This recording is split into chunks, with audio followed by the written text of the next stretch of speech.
हाँ तो चलिए दे भी देता हूँ। ये भी 2020 का ही क्वेश्चन जैसा चल रहा है। ठीक है, ये जेई का क्वेश्चन है आपका जो 2020 में आया है, जेई एडवांस क्वेश्चन नंबर 7 2020 का है, सॉरी क्वेश्चन नंबर 8। तो जैसा कि ये मॉडर्न फिजिक्स का सवाल है और काफ़ी लेंथी है, तो इसके कैलकुलेशन मैंने कुछ ऑलरेडी करके रखे हैं जिसमें आपको थोड़ा जल्दी बन जाएगा। इसमें क्या है, एक फिलामेंट था जो बल्ब का, उसका सरफेस एरिया दिया हुआ है एक बल्ब का फिलामेंट का, ठीक है। और बोला गया कि वो ब्लैक बॉडी के जैसा काम कर रहा था और उसकी टेम्परेचर इतनी दी हुई है, ठीक है। तो वो लाइट सोर्स इमिट कर रहा है और रात में, और किसी इतनी दूर में एक ऑब्जर्वर खड़ा है जिसका प्यूपिल का जो रेडियस है वो दे करके रखा है, जो ऑब्जर्व कर रहा है ना, जिस प्यूपिल से अपने आँख के उससे ऑब्जर्व कर रहा है उसका रेडियस दिया हुआ है। बाकी सारे कांस्टेंट दिए हैं, स्टीफन बोल्ट्जमैन कांस्टेंट दिया हुआ है, विंस डिस्प्लेसमेंट कांस्टेंट भी दिया है, प्लैंक कांस्टेंट का वैल्यू दिया है, स्पीड ऑफ लाइट सब कुछ दिया हुआ है, ठीक है। तो ये मल्टीपल चॉइस क्वेश्चन है क्योंकि स्टार मार्क है, जैसा आप देख सकते हैं यहाँ पे, है ना। ये स्टार मार्क का क्वेश्चन है तो मल्टीपल चॉइस क्वेश्चन है। तो इसमें देखते हैं क्या क्या निकालना है। सबसे पहले क्या पावर के लिए बोला है ना। तो पावर के लिए अपन देखते हैं, पावर के लिए हमें जो फॉर्मूला ऑलरेडी पता है कि अगर मान लो ये फिलामेंट था, ठीक है, इसका कुछ तो एरिया होगा। अब ये क्या बल्ब के अंदर है, जो भी है ये बल्ब के अंदर है फिलामेंट। अब ये क्या चारों तरफ ये बल्ब से पावर जा रहा होगा, तो इसने क्या बोला, power radiator is in the range. अब पावर जो होगा किस रेंज पे होगा, किस रेंज से ये एनर्जी रेडिएट करेगी पर सेकेंड, ये होता है पावर। और पावर का फॉर्मूला हमने ऑलरेडी पता है, ये जो पावर होता है वो कितना होता है sigma A e T to the power 4। हमने ऑलरेडी पढ़ा है ना, पूरा फॉर्मूला बेस्ड है क्योंकि भाई मॉडर्न फिजिक्स है, सबको पता है। अच्छा सिग्मा क्या है, इसमें बोल्ट्जमैन कांस्टेंट कितना दिया हुआ है, 5.67 इंटू 10⁻⁻8 इंटू ए क्या है इसमें, एरिया। एरिया यहाँ पे कितना है, कितना सरफेस एरिया दिया है फिलामेंट का, 64 मिलीमीटर स्क्वायर। तो इसको कन्वर्ट कर लेंगे मीटर स्क्वायर में, तो 64 इंटू 10⁻⁻6 करेंगे क्योंकि मिलीमीटर स्क्वायर को मीटर स्क्वायर में करेंगे तो 1 मिलीमीटर 1000 और उसका स्क्वायर है तो 10⁻6 हो गया। मल्टीप्लाइड बाई ई का वैल्यू कितना दिया हुआ है, देखो जल्दी से यहाँ पे, है ना। ई का वैल्यू होगा 1, क्यों, क्योंकि इसको क्या माना है, ब्लैक बॉडी माना है। देखो यहाँ पे लिखा होगा कहीं तो, हाँ तो ब्लैक बॉडी कंसिडर किया है, मतलब ई का वैल्यू क्या लिखेगा अपन 1। अच्छा अब जो तुम्हारा टेम्परेचर है वो टेम्परेचर कितना है भाई, ठीक है। टेम्परेचर तुम्हारा यहाँ पे दिया हुआ है 2500 कैलविन, तो कैलविन में तो कोई दिक्कत नहीं है, 2500 इंटू 4 है ना, पावर 4 दिया हुआ है। तो जब इसको तुम पावर को कैलकुलेट करोगे, है ना, तो जो तुम्हारा आंसर आएगा ये लगभग आता है 141.75, है ना। ये लगभग इतना वाट आता है, जबकि इसमें क्या दिया हुआ है, जो पावर है इस रेंज में, मतलब हमारा ये गलत है ना, मतलब ये तो गलत है, पहला वाला तो गलत है। अच्छा अब दूसरे पे आते हैं, पावर हमने ऑलरेडी ये निकाल लिया, अब दूसरे पे आते हैं वापस से। दूसरा क्या है, radiation, radiated power emitted into the eyes of the observer, ठीक है, is in the range of इतना। अब मतलब जो आँख में गिर रहा है ऑब्जर्वर के, उसको कितना पावर मिल रहा है ना, तो उसका पावर पे देखते हैं ज़रा।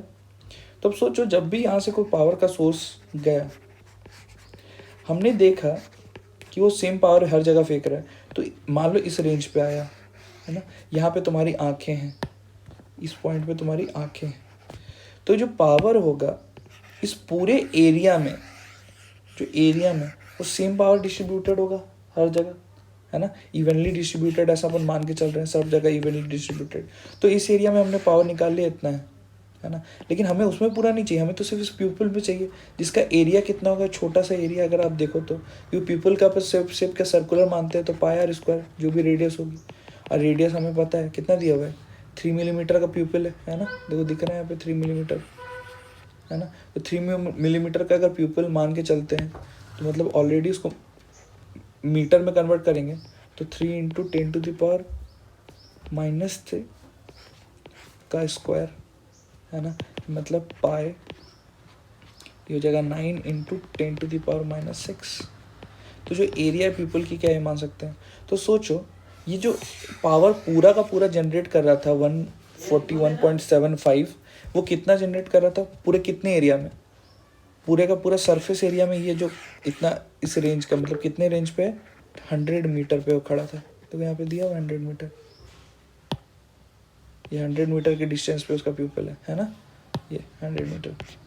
तो मतलब वो 100 मीटर के एरिया में कितना पावर डिस्ट्रीब्यूटेड होगा, मतलब ये पूरा स्फेयर अपन कंसीडर करेंगे ना स्फेयर वाइज, तो एक बड़ा सा स्फेयर है, इस पूरे में पावर कितना आ रहा है, इस पूरे स्फेयर में जो पावर आ रहा है वो हमने ऑलरेडी निकाल दिया, मतलब 4πr², बड़ा स्फेयर का जो, अगर इसका आर का वैल्यू 100 मीटर, इस पूरे में जो पावर मिल रहा है वो 141.75 था।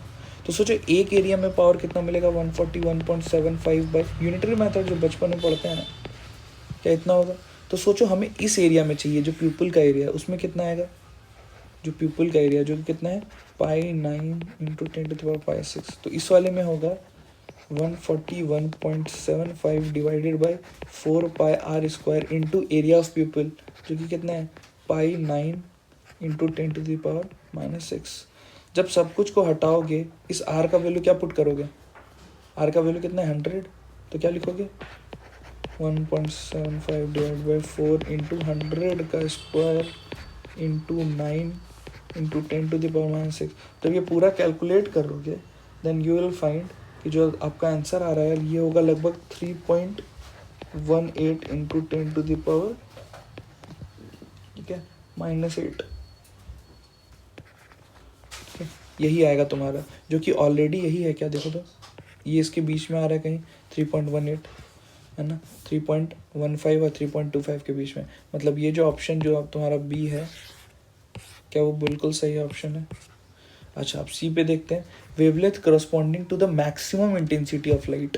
अच्छा मतलब ऐसा वेवलेंथ जिसके करस्पॉन्डिंग सबसे ज़्यादा इंटेंसिटी, तो हमने विंग्स डिस्प्लेसमेंट कर्व में हमने देखा था कि ऐसा वेवलेंथ जिसके कारण सबसे मैक्सिमम आता था, क्या वो ऐसा होता था कि जो टेम्परेचर के साथ कांस्टेंट लगता था, मतलब वैसा वेवलेंथ इंटू जो टेम्परेचर होगा वो क्या बी के बराबर होता था, है ना, विंग्स डिस्प्लेसमेंट कर्व का जो कांस्टेंट है उसके बराबर, है ना। तो कितना है यहाँ पे ध्यान से देखो तो कितना दिया हुआ है लैम्डा, हमें ये लैम्डा निकालना है, तो लैम्डा इंटू टेम्परेचर कितना दिया हुआ है ना, टेम्परेचर आपका दिया हुआ है वो चेक करो 2500 केल्विन, ये किसके बराबर होगा विंग्स डिस्प्लेसमेंट कर्व जो कि कितना दिया हुआ है ऑफ विंग्स डिस्प्लेसमेंट का कांस्टेंट जो दिया हुआ है ये दिया होगा आपका, कहाँ लिखा हुआ है बोल्ट्जमैन कांस्टेंट, हाँ विंग्स डिस्प्लेसमेंट कांस्टेंट कितना है 2.90 इंटू 10⁻⁻3, तो 2.90 इंटू 10⁻⁻, 2.90 इंटू 10⁻⁻6, यही है ना, सॉरी -6 नहीं -3 है, -3, ठीक है, इसमें कोई दिक्कत है। तो ये आंसर कितना हो जाएगा, लैम्डा जो होगा सब मीटर में है, सब कुछ अभी मीटर में आंसर निकलेगा, है ना। तो जो आप इसको मीटर में आंसर निकालोगे तो कुछ और लिख लेगा, लेकिन जब इसको नैनोमीटर में कीजिएगा तो उसका अपने आप आंसर आपका आ जाएगा 1160 नैनोमीटर, ठीक है, जो कि आंसर आपका ऑलरेडी है, देखिए 116 नैनोमीटर के केस में, है ना, मतलब ये भी आपका कहीं ना कहीं सही है ना। तो ये सी भी सही है। डी का देखते हैं, taking the average wavelength of emitted radiation to, इतना एवरेज रेडिएशन दे दिया है, तो नंबर ऑफ फोटोन बताना पर सेकेंड ऑब्जर्वर के आँख में कितना पड़ रहा है। तो हमने ऑलरेडी निकाल लिया था ऑब्जर्वर के आँख में क्या इतना आ रहा था पर सेकेंड, इतनी एनर्जी गिर रही थी पर सेकेंड, उसका पावर दे दिया था हमें, तो हमने ऑलरेडी पढ़ा हुआ है पावर के केस में, क्या पढ़ा है, पावर जो तुम्हारा दिया हुआ है, ये जो पावर है कितना दिया हुआ था ऑब्जर्वर के आँख में 3.18 इंटू 10⁻, क्या ये पीपल पे गिर रहा था इतना सारा, है ना, -8, क्या पर सेकंड गिर रहा था इतना पावर, मतलब इतना पावर मतलब पर सेकंड इतना एनर्जी गिर रहा होगा, और हमें पता है वो अगर वो एनर्जी फोटोन के कारण आ रहा है और n नंबर ऑफ फोटोन्स गिर रहे हैं, हमने मान लिया n नंबर ऑफ फोटोन्स गिर रहे हैं, ठीक है, हमें ये निकालना है n नंबर ऑफ फोटोन्स, और हमें पता है एक फोटोन के पास कितना एनर्जी होती है, एक फोटोन hc/λ, तो सोचो पर सेकंड कितना निकल रहा है, कि हाँ hc और लैम्डा का वैल्यू पुट करेंगे तो तुम्हारा नंबर ऑफ फोटोन निकल जाएगा, मतलब जो नंबर ऑफ फोटोन्स निकला वो कितना हुआ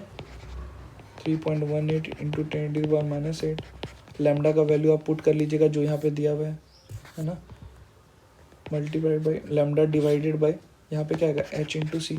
सवारा का वैल्यू अगर आप पुट करोगे, है ना, लेमडा का वैल्यू कितना दिया हुआ यहाँ पे, एवरेज जो आपने मानना बोला है 1740 नैनोमीटर, उसको मीटर में कन्वर्ट कीजिएगा, एच का वैल्यू और सी का वैल्यू सब डालिएगा, तो जो तुम्हारा एन का वैल्यू आएगा वो आएगा सेम वही 2.79 या 8 के लगभग इंटू 10⁻, जितना भी है जो तुम्हारा ये ऑलरेडी ऑप्शन में है दिया हुआ, है ना, ऑलरेडी ऑप्शन में दिया हुआ है, मतलब ये भी ऑप्शन आपका होगा सही।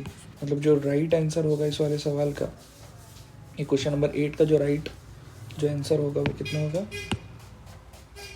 बी सी एंड डी, है ना, ये होगा तुम्हारा राइट आंसर, तीनों का तीनों। ए सिर्फ इसमें गलत है।